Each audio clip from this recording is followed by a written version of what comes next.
Guys, this is me Mohit Singh from IT Roorkee and hopefully आपने पिछला lecture देखा होगा और आपको समझ भी आया होगा जिसमें हमने बात करी थी कैथोड रे ट्यूब एक्सपेरिमेंट के बारे में।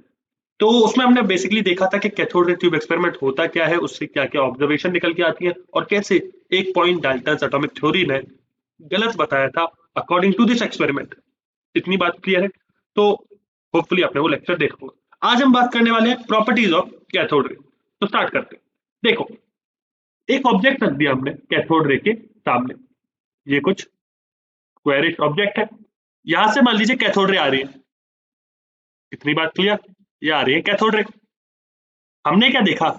This cathode ray produces shadow of an object. कुछ ऐसी शैडो बन जाएगी। ये क्या है? Shadow of the object. तो इससे हमें क्या पता लगा? एक बार खुद सोच के देखो। Try to think yourself and hopefully you will get the answer. Yes, you thought that right. इससे हमें ये पता लगा कि cathode ray travels in a straight line. अरे सही बात है ना, तभी तो हम शैडो देख पा रहे हैं। इतनी बात क्लियर है? तो इसको पॉइंट को हम लिखेंगे। पहला point, they produce sharp shadow of the object placed in front of them. In front of them, this suggests that cathode ray travel in a straight line।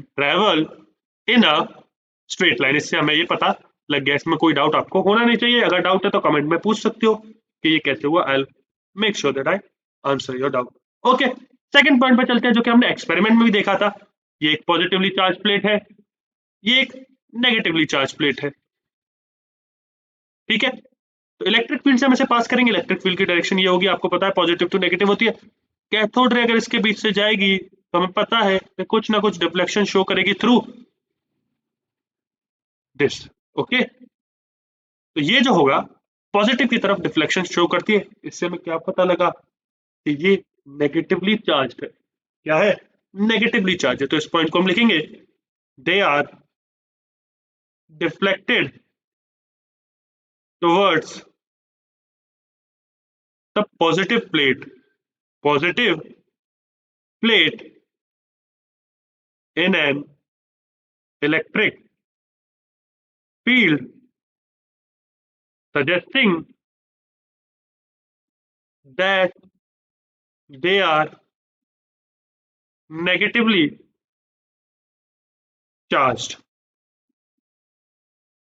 ठीक है, इतनी बात क्लियर है? हमें क्या पता लगा कि ये नेगेटिवली चार्ज है क्योंकि ये पॉजिटिव प्लेट की तरफ डिफ्लेक्शन शो कर रही है। इन दो पॉइंट में आपको कोई डाउट होना चाहिए। बेसिक पॉइंट थे, सब कंसेप्चुअली हमने समझा, कोई डाउट इसमें आना नहीं चाहिए। इतनी बात क्लियर है? ओके, चलो तीसरे पॉइंट की तरफ चलते हैं। जब तक आप इनको नोट डाउन कर लीजिए। ओके, होपफुली आपने नोट डाउन कर लिया होगा। अब हम चलते हैं तीसरे पॉइंट की तरफ। तो जो तीसरा पॉइंट है वो बेसिकली एक इन्होंने लाइट पैडल ले लिया। लाइट पैडल, पैडल तो समझते होंगे ना, जो चक्कर टाइप का होता है गोल। जैसे मैं बनाने का ट्राई करता हूँ, कुछ ऐसा देख सकते हो, कुछ ऐसा। तो ये ठीक है, कुछ ऐसा मैंने बना दिया। ठीक है, तो ये लाइट पैडल कुछ ऐसा इन्होंने कैथोड रे के सामने रख दिया।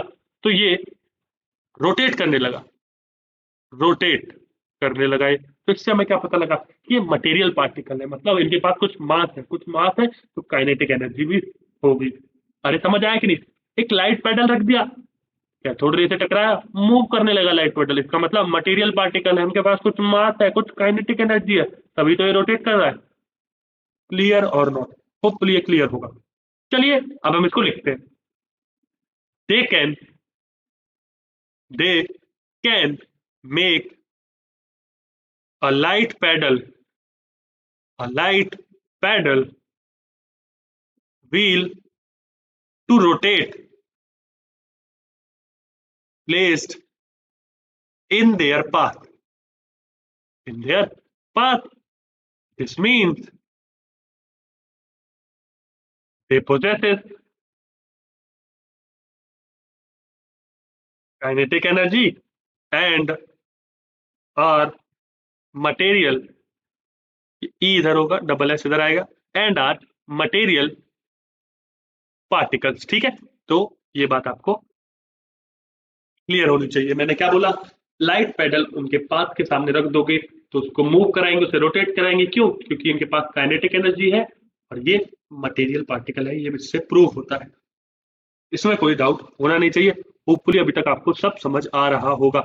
अगर कोई भी डाउट है, I am repeating again and again that you can ask the doubt in the comment box. Okay, चौथे पॉइंट की तरफ चलते हैं। चौथा पॉइंट जो कि मैंने आपको बोला था, चार्ज बाय मास रेशियो का कितना होता है, वो होता है 1.75882 इंटू 10⁻11 कूलम पर केजी। ये क्लियर होगा कैसे? इलेक्ट्रॉन का हमें चार्ज पता है, वो कितना है 1.6 इंटू 10⁻−19 कूलम, माइनस लगा दीजिए। मास कितना है 9.1 इंटू 10⁻31 केजी। ठीक है, तो ये हमें पता चल गया। इससे चार्ज बाय मास का रेशियो हमें पता लग गया बहुत इजीली। और ये कैसे पता लगा था, एक्सपेरिमेंट कैसे किया था वो मैंने आपको बताया था। तो नॉर्थ और साउथ पोल लगे थे, मैग्नेट थी, तो मैग्नेट से डिफ्लेक्शन चेक करके ये चार्ज बाय मास रेशियो निकाला गया था। इतनी बात क्लियर होनी चाहिए। ठीक है, अब ये चार्ज पार्टिकल है, तो बेसिकली अगर इन्हें किसी गैस से पास कर दोगे, ये गैस के मॉलिक्यूल्स है, ये गैस के मॉलिक्यूल्स है, तो अगर कैथोड रे इधर से पास करेगी तो गैस के मॉलिक्यूल्स को आयनाइज कर देगी। मान लीजिए ए बी बने हैं, ए बी मॉलिक्यूल है, ए प्लस बी माइनस में ये आयोनाइज कर देगी। क्लियर है, क्योंकि ये खुद चार्ज पार्टिकल्स है। तो इसे हम लिखेंगे they ionize gases through which they travel, through which they travel. ठीक है, तो ये बात समझ आ गई होगी आपको, ये नोट कर लीजिए and then we'll move on to the next point. Okay, ठीक है, नोट कर लिया होगा। चलिए नेक्स्ट पॉइंट पर मूव करते हैं। नेक्स्ट पॉइंट कौन सा है? Sixth point. बेसिकली ये क्या है, एक्सरे भी जनरेट करती है। अब एक्सरे का कंसेप्ट आपको तब समझ आएगा जब आप ट्वेल्थ फिजिक्स में एक्सरे नाम का चैप्टर पढ़ लोगे। उसमें आप डेफिनेटली काफी अच्छी चीजें पढ़ोगे। कट ऑफ वेवलेंथ, दो तरीके होते हैं एक्सरे बनने का, वो कैसे बनते हैं। अभी आप सिर्फ ये जान लो कि जब इन्हें मेटल से पास करोगे, मेटल प्लस कैथोड रे, ये जान लो कि एक्सरे मिलती है। ठीक है, तो ये समझ लो, अभी इसमें कोई डाउट आपको होना नहीं चाहिए। इसका समझ आपको कब आएगी, जब आप एक्सरे पढ़ लोगे। ठीक है, चलो हमने क्या देखा, सेवेंथ पॉइंट हमने देखा था कि इलेक्ट्रोड को, या फिर आप कैथोड को बोलिए, कैथोड को चेंज कर दो तो भी कैथोड रे की प्रॉपर्टी पे कोई चेंज नहीं आया। कैथोड रे प्रॉपर्टी पे कोई चेंज नहीं आया। ये क्या सजेस्ट करता है कि इलेक्ट्रॉन जो है एक फंडामेंटल पार्टिकल है जो कि हर एटम के लिए सेम है। तो इस पॉइंट को लिखिएगा, the characteristic of cathode rays electrons do not depend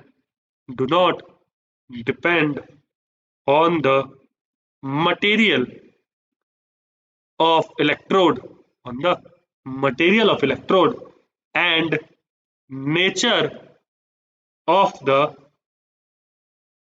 gas present in the cathode ray tube. अच्छा, वैक्यूम है, एक्सपेरिमेंट में तो वैक्यूम था, अभी गैस की बात क्यों कर रहा है? मैंने क्या बोला था, मोस्टली जो गैस होती है उसे इवैक्यूएट कर देते हैं, थोड़ी बहुत तो बच जाती होगी ना। ठीक है, तो ये हमने पॉइंट लिख लिया। अब इससे हम कंक्लूड क्या कर रहे हैं, जो पॉइंट लिखा है, characteristics of cathode ray electron do not depend on the material of electron and nature of the gas present in the cathode ray tube. इससे क्या पता लगा हमें कि फंडामेंटल पार्टिकल है, तो इसे लिखेंगे हम, thus we can conclude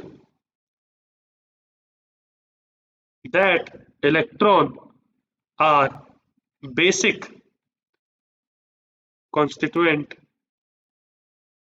of all matter। तो इससे हमें ये पता लग गया। होपफुली ये लेक्चर आपको समझ आया होगा, प्रॉपर्टीज ऑफ कैथोड रे आपको अच्छे से समझ आई होंगी। कोई भी डाउट हो तो पूछ सकते हो कमेंट बॉक्स में। I will see you in the next one, till then take care, bye bye.